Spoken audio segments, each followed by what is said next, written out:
नमस्कार प्रिय दर्शकों, जैसा कि आपने थंबनेल में देखा, जहां मैंने लिखा है कि 11 फरवरी 2024 को शनि महाराज हो रहे हैं अस्त, किंतु उसके पश्चात भी मेष राशि वाले जातक 11 फरवरी से लेकर पूरे 35 दिनों तक हो जाएंगे मस्त।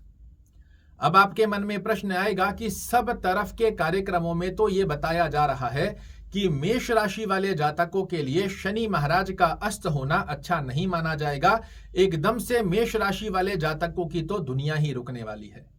किंतु सत्यता यह है कि ये अधूरा ज्ञान है, और इस स्थिति के आधार पर जब जो घटना आपको कार्यक्रम में बताई जाती है और वो आपके जीवन में सत्य नहीं होती, तो 90% लोग इसी कारण ये कहते हैं कि ज्योतिष सत्य नहीं है।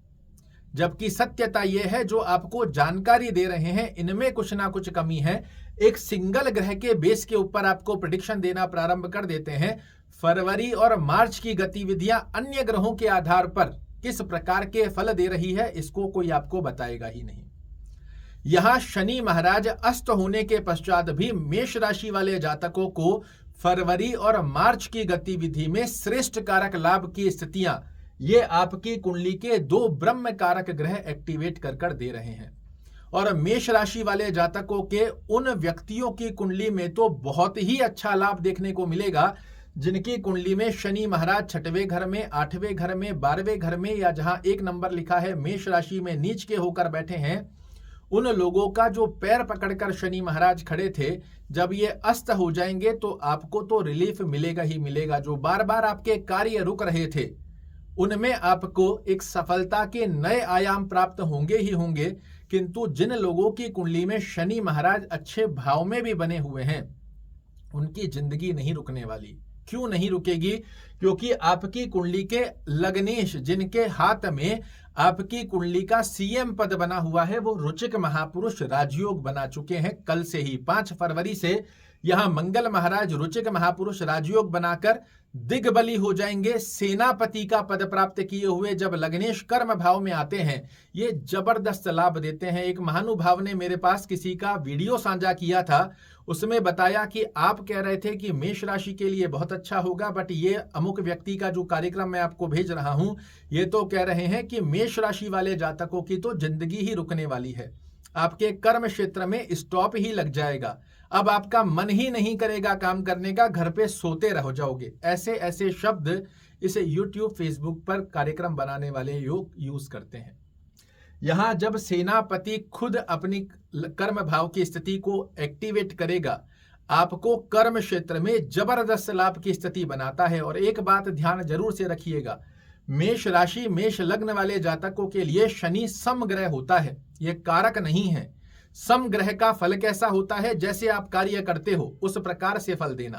किंतु कारक ग्रह जो आपका लग्नेश है, जो सूर्य महाराज आपके पंचमेश होकर शनि की स्थिति को अस्त करने जा रहे हैं, ये आपकी कुंडली के कारक ग्रह हैं जो सदैव बाध्य होते हैं आपको शुभ फल देने के लिए, एक स्थिति में इनका प्लेसमेंट आपकी कुंडली में अच्छा हो। तो ब्रह्म कारक ग्रह कितना फलकारी होता है और सामान्य ग्रह कितना फलकारी होता है, इसे एक उदाहरण से आप समझ सकते हैं कि एक आपके घर के सदस्य आपका हित चाहेंगे और एक आपका पड़ोसी।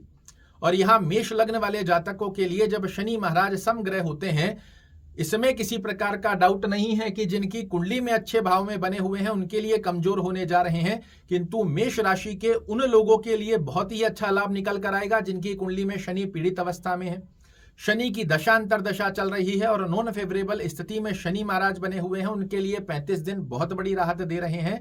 और जिनकी कुंडली में अच्छे भाव में बने हुए हैं, उनके लिए भी ऐसा कुछ नहीं होने जा रहा है जो कि आपके जीवन को रोक दे। यहां एक तरफा आपके लिए 15 मार्च तक मंगल महाराज बाध्यता लेने जा रहे हैं आपको कर्म क्षेत्र में श्रेष्ठ कारक लाभ देने की। चाहे आप जॉब कर रहे हैं, चाहे व्यवसाय कर रहे हैं, प्रत्यक्ष को प्रमाण की आवश्यकता नहीं होती है। सिर्फ एक बार अपनी कुंडली में मंगल महाराज की प्लेसमेंट देख लीजिए, अच्छे भाव में बने हुए हैं, तो ये आपके लिए 15 मार्च तक की स्थिति में कर्म क्षेत्र में जबरदस्त लाभ देंगे। चौथी दृष्टि से आपके व्यक्तित्व की स्थिति को बड़ा गजब कर देंगे। आपके अंदर सेनापति की ऊर्जा जो अपने दायित्व, अपनी कर्म को निभाते हुए कर्म क्षेत्र में आपको अच्छे लाभ निकाल कर दे, इस प्रकार का आशीर्वाद शनि महाराज देने जा रहे हैं। माफ कीजिएगा, मंगल महाराज देने जा रहे हैं। यहां से सप्तम दृष्टि आपके चतुर्थ भाव पर देंगे, जनता में आपको यशमान प्रतिष्ठा दिलाएंगे।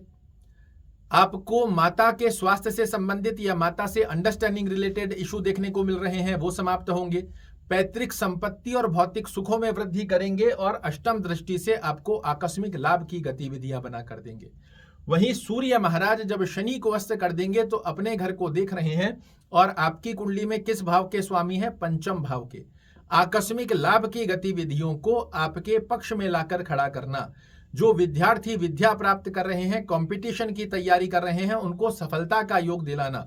और पंचमेश जब एकादश भाव में जाता है, ये आपकी आकस्मिक गतिविधियों से आपके मनोरथों को पूर्ण करता है, एकदम से आपकी आय में वृद्धि करता है। यहां एक बात और समझिए, शनि महाराज मंद गति से फल देने वाले ग्रह हैं, किंतु ये वो दो अति योग कारक और ब्रह्म कारक ग्रह हैं जिन्हें बड़ी छोटी ड्यूरेशन में आपको बहुत कुछ देना होता है। और इस स्थिति के आधार पर मंगल महाराज भी बेहद सुंदर लाभ देंगे, सूर्य महाराज की स्थिति भी बड़े सुंदर लाभ देगी। और आपके लिए जो लोग कार्यक्रम में बता रहे हैं कि शनि महाराज मेष राशि वाले जातकों के लिए बिल्कुल खराब कर रहे हैं, तो मैं आपको यही कहूंगा, इन 35 दिनों में यदि आपके कर्म क्षेत्र में एक अच्छा बूस्टअप आकर आप मस्त ना हो जाएं तो मुझे कहिएगा। सूर्य की आराधना करना, मंगल की आराधना करना आपके लिए बहुत अच्छा है। आदित्य हृदय स्तोत्र का पाठ करो या सुनो, बहुत अच्छा लाभ है। सूर्य भगवान को जल अर्पित करो। हनुमान चालीसा का पाठ करना, ओम भौमाय नमः का जाप करने की गतिविधि आपके लिए बहुत अच्छी स्थिति बनाने जा रही है। यहाँ शनि महाराज तो बड़े लंबे समय तक की स्थिति लेकर आए हैं, किंतु ये छोटी अवधि के अंदर जो आपके जीवन में बड़ी उपलब्धि को प्राप्त करने का एक बहुत अच्छा अवसर दो कुंडली के ब्रह्म कारक ग्रह दे रहे हैं, ये आपको अस्त नहीं मस्त करने जा रहे हैं और इसकी अनुभूति आप अवश्य करेंगे। सिर्फ मेरी एक बात का ध्यान रखिएगा, अपनी कुंडली खोलकर मंगल और सूर्य महाराज का प्लेसमेंट देख लीजिए। मंगल महाराज कर्क राशि यथार्थ 4 नंबर में ना हो और लग्न से 6वें 8वें 12वें घर में ना हो। सूर्य महाराज 7 नंबर जहां आपकी कुंडली में लिखा हुआ है उस स्थान पर ना हो और 6, 8, 12 में ना हो।